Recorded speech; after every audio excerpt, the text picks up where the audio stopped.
नागपूर दक्षिण पश्चिम मतदारसंघ हा विदर्भातला प्रतिष्ठेचा मतदारसंघ। या मतदारसंघाकडे सगळ्यांचं लक्ष लागलंय, कारण इथून थेट उपमुख्यमंत्री देवेंद्र फडणवीस निवडणुकीच्या रिंगणात आहेत आणि त्यांच्या विरुद्ध काँग्रेसचे प्रफुल्ल गुडदे हे निवडणुकीच्या रिंगणात आहेत। त्यामुळे आताच्या कलानुसार खरं तर फडणवीस आघाडीवर आहेत आणि गुडदे हे पिछाडीवर आहेत।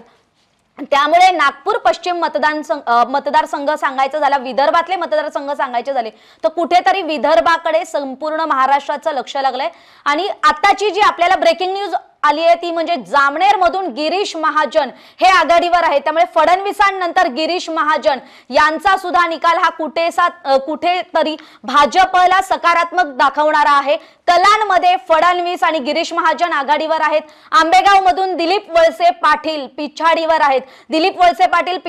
आहेत। त्यामुळे हा कुठेतरी अजितदादांच्या राष्ट्रवादीसाठी धक्का आहे का हे आपल्याला पाहावं लागणार आहे, कारण दिलीप वळसे पाटलांची जी निवडणूक आहे, जे प्रचार सभा झाली ती सुद्धा गाजली।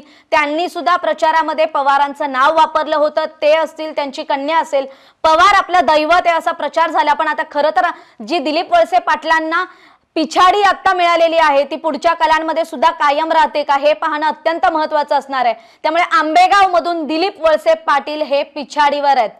ही आताची अपडेट आहे। आपण जर आकडेवारी पाहायची झाली तर महायुती 120 जागा महायुतीने गाठलेल्या आहेत, तर महाविकास आघाडी 94 जागांवर आघाडीवर आहे आणि इतर फक्त एका जागेवर आघाडीवर आहे। त्यामुळे कुठेतरी भाजप आणि काँग्रेस मधली जर लढाई पाहायची झाली तर भाजप 78 आणि काँग्रेस 39, म्हणजे हा जवळपास दुपटीनं, काँग्रेसच्या तुलनेत दुपटीनं भाजप आघाडीवर आहे। त्यामुळे हे चित्र कुठेतरी महाविकास आघाडीसाठी बरं नाहीये, स्पेशली काँग्रेससाठी आताच्या कलांनुसार जर आपण सांगायचं झालं। दिव्या।